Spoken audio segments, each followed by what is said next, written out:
Good morning everyone, welcome back to our class. Our fourth chapter school मुझे अच्छा लगा, जिसकी लेखिका तेसुकु कोरोयानागी है, जिन्होंने इस कहानी में एक छोटी बच्ची का वर्णन किया है कि उसे स्कूल जाना बिल्कुल पसंद नहीं था और उसे एक स्कूल से निकाल भी दिया गया था।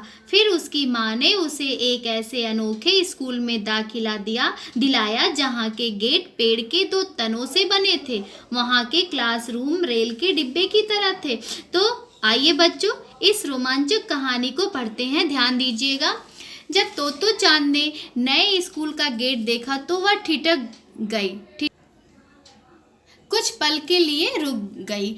अब तक जिस स्कूल में वह जाती रही थी उसका गेट सीमेंट के 2 बड़े खंभों का बना था और गेट पर बड़े बड़े अक्षरों में स्कूल का नाम लिखा था। पर इस स्कूल का गेट तो पेड़ के 2 तनों का था, उन पर टहनियाँ और पत्ते भी थे। अरे यह गेट तो बढ़ रहा है, तो चांद ने कहा। यह बढ़ता जाएगा और एक दिन शायद टेलीफोन के खंभे से भी ऊंचा हो जाएगा।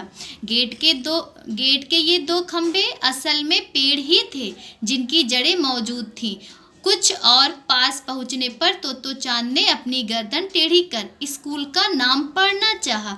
टहनी पर टंगी नाम की तख्ती भी हवा से टेढ़ी हो गई थी। तो मोएगा कुएन।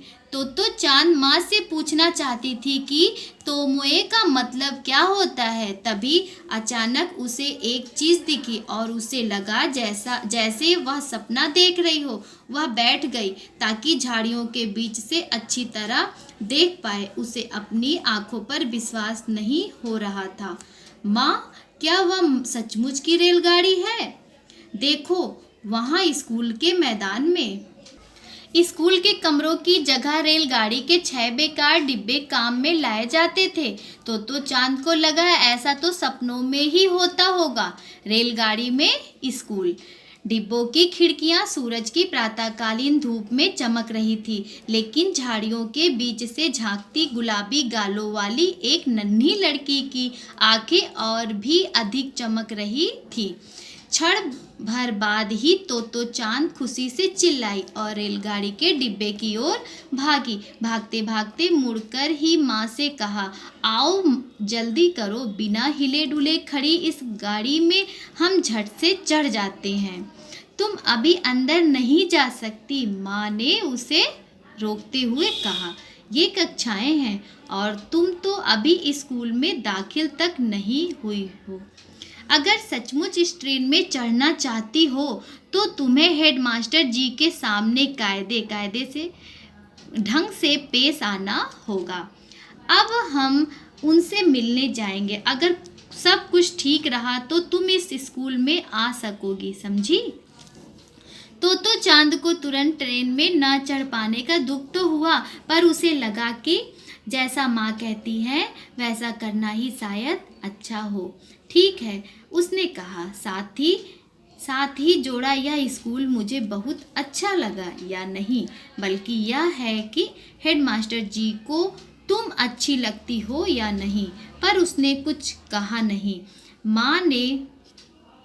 माँ ने उसका हाथ थाम लिया और वे हेडमास्टर जी के दफ्तर की ओर बढ़ने लगी। हेडमास्टर जी का दफ्तर रेलगाड़ी के डिब्बे में नहीं था। वह दाहिने हाथ की ओर 1 मंजिले भवन में था। वहां पहुंचने के लिए 7 अर्धगोलाकार पत्थर की सीढ़ियां चढ़नी होती थी। तो चांद माँ से अपना हाथ छुड़ाकर सीढ़ियां चढ़ने लगी। अचानक वह रुकी और मुड़ी।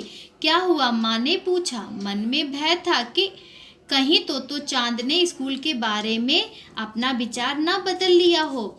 सबसे ऊपरी सीढ़ी पर खड़ी तो चांद गंभीरता से फुसफुसाई, मीन्स धीमे स्वर में बोलना, जिनसे हम मिलने जा रहे हैं वे जरूर स्टेशन मास्टर होंगे।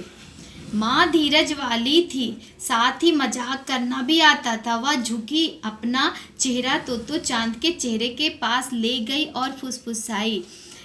क्यों?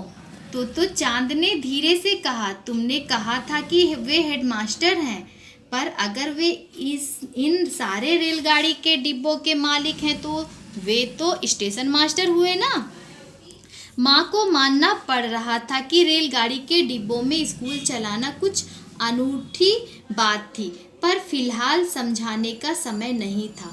माँ ने सिर्फ इतना ही कहा, तुम उनसे ही क्यों नहीं पूछ लेती, पर तुम अपने डैडी के बारे में क्या सोचती हो? वे वायलिन बजाते हैं और उनके पास ढेरों वायलिन हैं, पर इससे अपना घर वायलिन की दुकान तो नहीं बन जाता नहीं। हाँ, दुकान तो नहीं बन जाता, अपना घर तो चांद ने माँ का हाथ थामते हुए सहमति जताई। सो स्टूडेंट्स, इस चैप्टर की रीडिंग नेक्स्ट वीडियो में कंटिन्यू करेंगे। Okay, thank you.